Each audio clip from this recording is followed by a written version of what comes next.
Kemudian setelah sukses mengaspal di negeri sendiri, maka target selanjutnya adalah pasar ASEAN. Nah, Teknolovers, selangkah lagi nih Malaysia memiliki mobil listrik lokal pertama mereka. Apa iya mobil listrik SMK bisa bernasib baik juga? Seperti yang pernah kita bahas sebelumnya. Assalamualaikum warahmatullahi wabarakatuh. Jumpa lagi bersama channel Dialog TV. Apa kabar teman-teman semuanya di seluruh penjuru Nusantara, Indonesia, Malaysia, dan di mana saja video ini disaksikan. Oke teman-teman semuanya, kita akan mereaksi video tentang mobil listrik. Tentu mobil listrik ini sesuai dengan zaman saat ini, dan di mana Indonesia salah satu produsen untuk bahan baku mobil listrik tersebut. Namun teman-teman semuanya, ironisnya Indonesia belum mampu memproduksi mobil listrik. Oke, kita akan menyaksikan video tentang mobil listrik di Indonesia dan di Malaysia. Oke, ini dia videonya, kita saksikan sama-sama. Nama besar Tesla sebagai mobil listrik terpopuler saat ini menjadi contoh bagi pabrikan lain untuk masuk kelas yang sama. Tanya pabrikan asal Jepang dan Korea Selatan saja, Indonesia pun tengah menapaki segmen tersebut. Namun, sayangnya langkah Indonesia disalip negara tetangga Malaysia. Proyek mobil listrik mereka menunjukkan perkembangan yang baik loh. Wah, gawat nih. Negeri kita tertinggal jauh dong. Yuk ketahui bersama bagaimana perkembangan mobil listrik murah buatan Malaysia. Tapi sebelum kita lanjut, klik tombol subscribe dan nyalakan bel notifikasimu dulu. Terus update informasi menarik dari teknologi populer. Oke teman-teman semuanya, tentu linknya kami lampirkan di deskripsi, dan jangan lupa like, komen, dan subscribe di channel tersebut. Oke, kita lanjut sekali lagi video ini.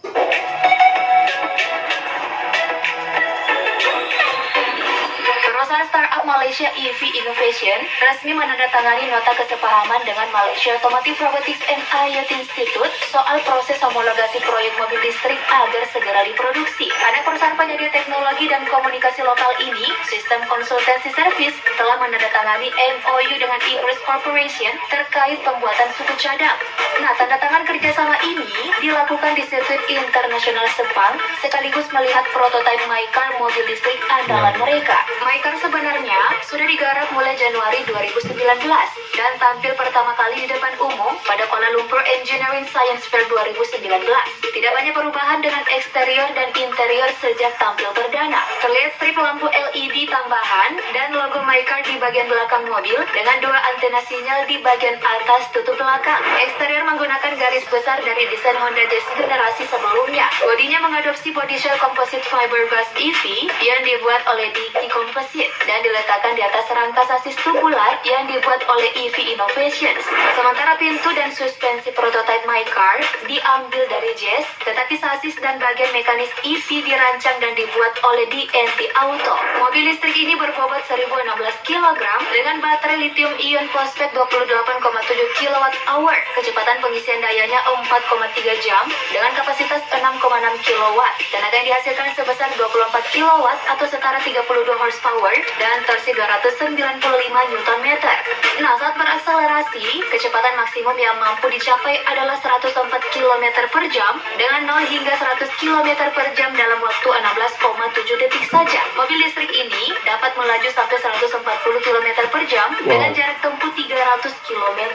Uji coba berjalan MyCar pun sudah dimulai tahun 2020 lalu dengan menjalani beberapa uji lapangan. Pertama adalah uji jarak dan daya tahan di sirkuit internasional Sepang, dan yang kedua uji performa di landasan udara Putrajaya. Dalam uji cobanya, MyCar menghindari kaca spion samping untuk sistem kamera dan penampil layar LCD ganda di dalam mobil, dan strip panel surya yang terlihat di atap kendaraan mengisi baterai terpisah yang memberi daya pada sistem pendingin udara solid state mobil. Nah, seharusnya uji coba terus dilakukan, namun sayangnya terhenti karena pandemi COVID-19 yang tak kunjung hilang. Dan kabarnya, barulah awal tahun ini, EV Innovations mengadakan sesi uji coba lagi di lapangan terbang Putrajaya dan disaksikan sejumlah orang. Tercatat perusahaan menghabiskan Rp600.000 dalam pengembangan MyCar ini. Tapi MyCar tak akan dikembangkan secara komersial, melainkan untuk penelitian dan pengembangan sistem electric vehicle. Pabrikan tetap mencari mitra potensial untuk mengembangkan proyek tersebut lebih lanjut. Dan menurut kabar yang beredar di berbagai media online,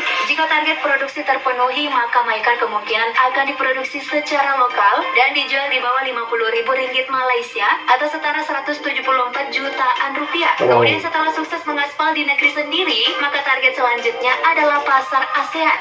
Nah, Technolovers, selangkah lagi nih Malaysia memiliki mobil listrik lokal pertama mereka, maka mobil listrik SMK bisa bernasib baik juga. Seperti yang pernah kita bahas sebelumnya, Indonesia berencana membuat mobil listrik. Seperti yang kita ketahui bersama, Indonesia adalah salah satu negara dengan sumber daya nikel terbesar, sehingga menjadikan Indonesia jadi produsen utama sumber daya baterai mobil listrik. Maka mobil listrik SMK pun mulai segera dikerjakan, dan seharusnya sih punya peluang besar mengaspal di jalanan. Mulai saat ini, mobil-mobil listrik mulai beredar di Indonesia. Pengembangan prototipe mobil listrik SMK sayangnya terbentur kondisi pandemi COVID-19, so pengembangan mobil SMK pun jadi tertunda.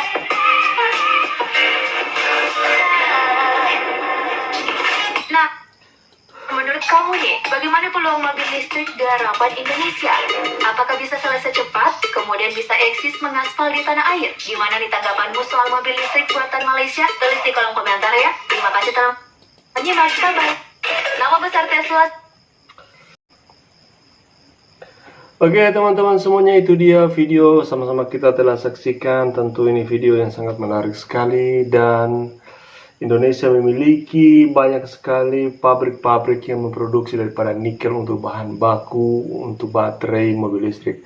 Tetapi sayang sekali Indonesia tidak mampu untuk mengelola atau membuat mobil listrik dengan sesuai dengan rencana, yakni SMK. Tetapi Proton tentu mampu dan sudah terbukti mengembangkan daripada mobil listrik ini, dan mungkin beberapa tahun ke depan akan memproduksi secara massal.